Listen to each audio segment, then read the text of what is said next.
Shabbat, delighted to have them with us. You can take a look at his wonderful and extensive bio. It's hard to imagine that in such a short period of time he has accomplished so very much. It might be hard for you to imagine, but not so much for me, because I had the wonderful privilege of serving as his mentor for 1 year as part of a program called CLE, the Clergy Leadership Incubator Program, now facilitated by a program called Chazon, an organization called Chazon. And I had an opportunity to hear his vision and understand his passion for the rabbinate. For those of you who are interested, he is a graduate, of course, of the Jewish Theological Seminary in 2009. He also has a master's degree in Jewish education, and he's been involved in he has all the bona fides of the conservative movement, including Camp Ramah, and involved in youth programming and teen programming and college student programming, and really has done wonderful things. I'll also mention that he will be serving this coming year as American Jewish World Service Global Jewish Fellow, right? It's a fellowship program, which I think is very exciting, and maybe he'll return and visit us and share a little bit about that program as well after he returns. And most importantly, like all good rabbis who are graduates of the Jewish Theological Seminary, he married above his station. Yes. Shabbat Shalom and B'vakasha, Rabbi. Thank you, Rabbi Rose, for that awesome introduction. Shabbat Shalom, everyone can hear me? Shabbat Shalom. So first off, I just want to say it's awesome being here and seeing a congregation that I've heard so much about over these last years with Rabbi Rose as my mentor, as he mentioned, for the Clergy Leadership Incubator. Also, Rabbi Ari Kamen, who I know was here for many years. We went to college together. We were at Ramah together with him and his wife, Emily. So I've just heard so many wonderful things about this congregation. When you hear things, talk low. You can't hear? Got it. Is that better? Okay, good. You know, when you hear things, you have to see it to believe it. So seeing it is definitely believing it. Seeing all the different wonderful things that are going on, just as Shabbat, the Torah study, the wonderful services. So it's wonderful being here. So I'm from Boca Raton, Florida. Let me get a show of hands. Who in here is a grandparent, parent, uncle, aunt who lives or has lived in Boca Raton? That's pretty much ubiquitous around the Jewish world. There's an old saying, everyone has a Jew that they love in Boca Raton, or Delray, or Boynton, or whatever. So it is great being here in the center of the country, far away from home, just for a little bit visiting family. As rabbis, we often tell stories from the Talmud, but there are rare times when we actually find ourselves as being in the middle of a Talmudic story. So I wanted to share it with you today because it's something that I actually can't share at my home community at Sha'arei Kodesh in Boca Raton. And I want to tell the story. So it was during my last Shabbat at our congregation. I've taken a number of weeks off. I'm a little bit of a sabbatical. And so this was my last Shabbat. We invited a guest speaker to come in. He's a rabbi who was a soldier. He was in the armed forces during World War II. And then in the 1960s, while serving a congregation in the north, he became one of the famous freedom riders who marched with Dr. Martin Luther King Jr. and Rabbi Abraham Joshua Heschel. So he was involved with civil rights in the Deep South in the 1960s. The 97-year-old rabbi, he contacted me, he said, I want to give my last speech ever. So we were honored to host him. A rabbi friend who is a member of our community, for these purposes, I'm going to call him Rabbi B. He's present, just as he is almost every Shabbat. And the speaker, for our purposes, I'll call him Rabbi S. Much to the surprise of many, as we learned through his talk, is on the right side of the political spectrum. And our congregant, my friend, the other rabbi, Rabbi B, is on the left side. So after services, Rabbi B contacts Rabbi S, and they get into a heated argument about current events, things that are going on in the country. So as you know, a number of weeks ago, as we all lived through, the country, the Jewish community in particular, was embroiled in the issue of the crisis at the border, and we still are. But specifically, it was the inhumane conditions that those seeking asylum are currently in. especially the children. As we know, a congresswoman called these places where they're being held concentration camps. The Jewish community is split on the issue, as was the country. One side said, using that term concentration camps is an insult to Jews who were prisoners of concentration camps during the Holocaust, because those camps were death camps. And by using that term, we're cheapening the historical reality of the Holocaust, the Shoah, and the struggle that our ancestors went through. That was a genocide. This is certainly not a genocide. And on the other side, many said, but this is how it all started. First, Jews were placed in concentration camps, and then when no one said anything, they became death camps. And it was during that time, not so long ago, that, and we still do, we make judgments. We wrote people off in our lives. If you're supporting this administration, or if you support this congresswoman, you're the enemy. So Rabbi B confronts Rabbi S at Kiddush. He says, Rabbi, while I deeply admire the work that you did, I'm wondering how you could support these disgusting and inhumane policies of this administration. We are running concentration camps, he yelled at him. It is disgusting, and you should be ashamed of yourself. Rabbi S responded, I liberated those camps. These are not concentration camps. What have you done in your life? You should be ashamed of yourself. They start yelling at each other during the Kiddush. And there I was, I'm watching it all happen. So I had a couple of options. What's option one? Is to intercede, to take a side, to support who I thought was right. And then there was option two, which amounted to slipping out the back of the shul, letting them fight while others watched, and beginning my vacation. So guess which one I took? I wish I could tell you that it was option one. But it wasn't until later that day, as I was resting at home on Shabbat, that I realized something. I had just made a huge error. And I realized that I put myself in the middle of a famous Talmudic story, and I forgot about option three. So before I want to tell you about option three, what that is, I want to tell you about this story of the Talmud. It happened about 2,000 years ago in Jerusalem. There was a guy, he has this lavish feast, and all the big shots in town are invited. The host asks his servant to deliver exclusive invitations, and he says, one of them, this is a special one, I want to give it to you. It's a man named Kamsa, to give it to him. But the servant accidentally delivers the invitation to a guy named Bar Kamsa. Now, it's an honest mistake. What the servant didn't know was the following. Kamsa is the host's best friend. And Bar Kamsa, which literally means the son of Kamsa, but no relation, was the host's worst enemy. So the host's enemy, Bar Kamsa, comes to the door, probably with a babka in hand, right? He's greeted by the servant, and he begins schmoozing it up. Probably grateful that this feud that he had is behind him. And then the host sees him, and the music stops. The proverbial music stops, and he screams, "Who let this guy in here?" And the host scolds the guest, "Bar Kamsa, don't you hate me? So what are you doing at my party? Get out." And Bar Kamsa's floored. He's thoroughly embarrassed. He whispers to the host, "Listen, I'm here already. Please let me stay. I'll pay for whatever I eat and drink." And the host says, "No." And Bar Kamsa says, okay, listen. I'll pay for half of this entire banquet. Just don't embarrass me. Let me stay."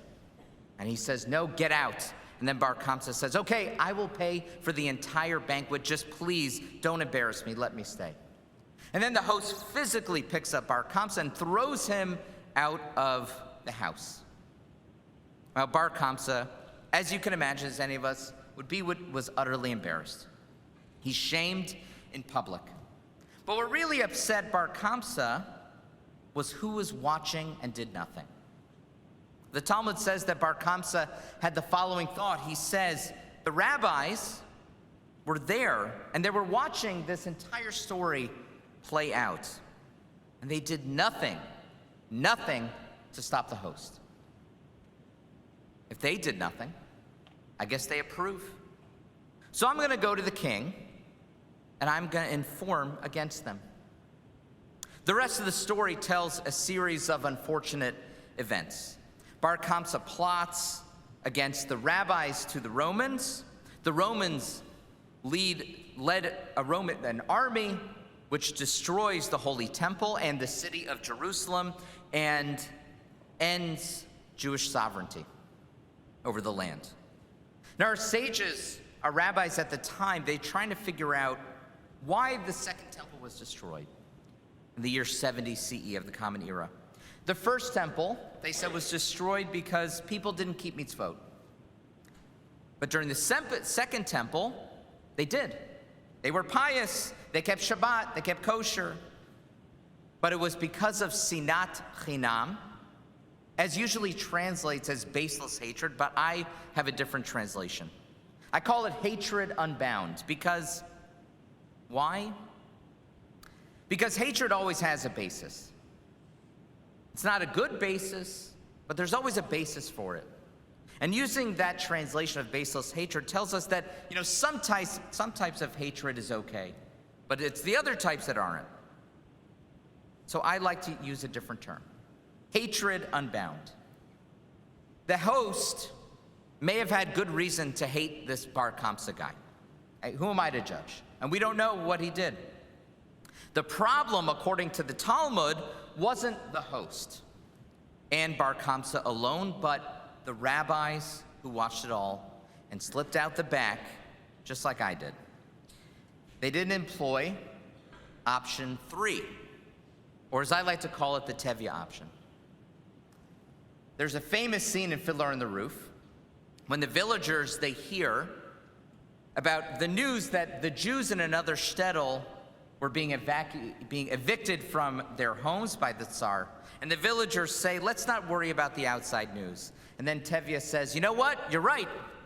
And then this young radical, Perchik, interrupts and says, Jews must care about the outside world. We can't close our eyes to injustice. And they look at Tevye, the milkman, and what does he say? He's right.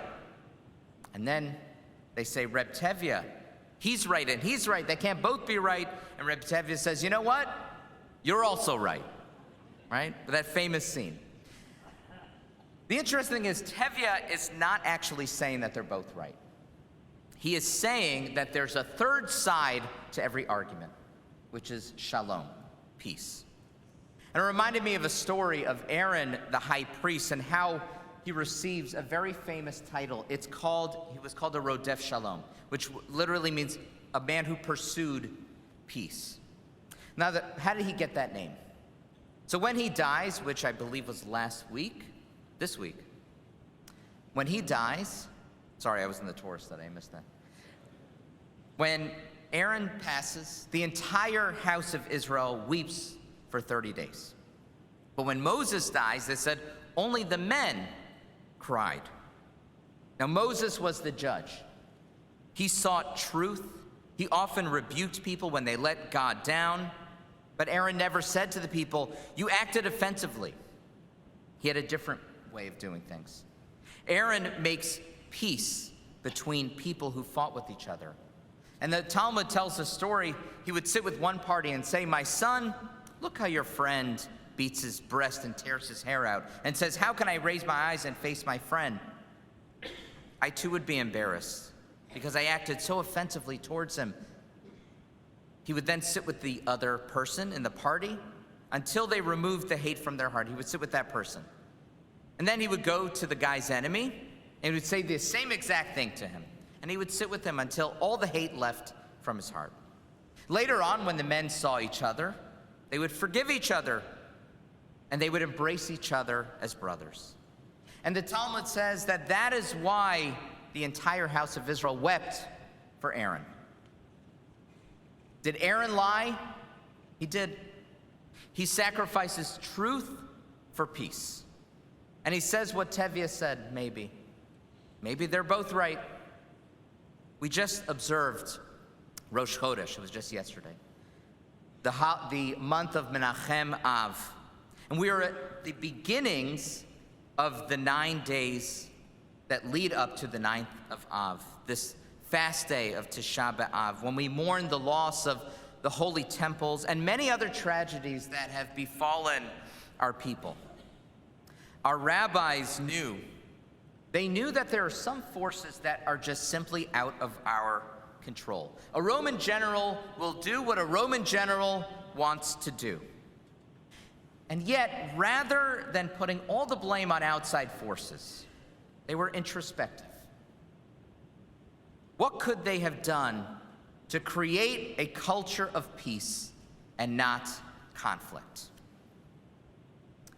These past weeks, we have been inundated with the lessons of the power of speech and its destructive effects. In our Torah portion, Matot, we begin with the laws of Nedarim, of vows, verbal promises that have the weight of God in them. And it talks about the seriousness of breaking these vows, what it takes to break them. Words matter. They create the world and they can destroy the world. And in our parashat, we also read about the story of Reuven and Gad who tell Moses, I know you're about to, I'm paraphrasing, so they say, I know you're about to conquer the land, but you know what, we're good here. We've already got our land, so we're gonna stay behind. And Moses essentially tells them, it is your duty to fight with us because we are in this together. The rabbis in the Bar Kamsa story, the story of Reuven and Gad, are metaphors. They're metaphors for all bystanders. The polite choice of option 2 of being silent and slipping out the back. I want us all to think about the culture that we're living in, the fights that we are engaging in or witnessing every moment of the day wherever we go. No longer does one have to be embarrassed at a party in person. Now, it can happen in front of millions of people online in an instant. Our political discourse looks much more like professional wrestling than civil conversation. And it's spilling over into our dining rooms, our online platforms, and they're with us all the time and everywhere we go because we have that phone with us. And it's so easy to stay silent, or even, better yet, to choose a side that echoes our own beliefs and denigrate someone else. But it's that third option. The third option to choose all sides, to use our words to bring people together so that we can actually have a worthwhile and productive conversation. It is a redefinition of a term that was invented recently, upstander. Not bystander, but upstander. A person who speaks or acts in support of an individual or cause, particularly someone who intervenes on behalf of a person being attacked or bullied. It means treating people like they are B'Tselem Elohim, that they are created in the image of God, that we are all complex universes of our own, just trying to see our own way. We're trying to see why people hold certain views. That's what we must do. Seeing their side, but not necessarily agreeing with them. And it means bringing people together, not helping them further divide and fight. We have the power, each one of us, to be like Aaron, the high priest. We can be like Tevye, the milkman, to learn the lessons of our rabbis and my own shortcoming on that Shabbat just a number of weeks ago when I acted as a bystander watching my two colleagues fight each other.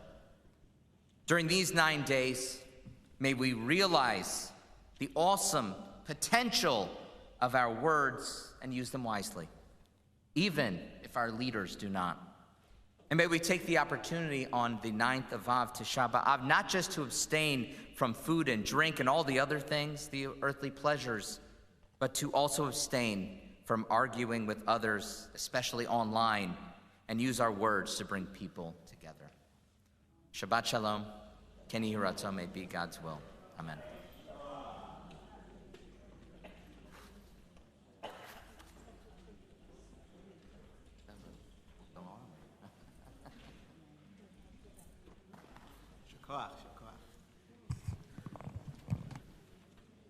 In just a moment, Mira is going to come forward and lead us, and Rabbi Davidson will facilitate the page calling.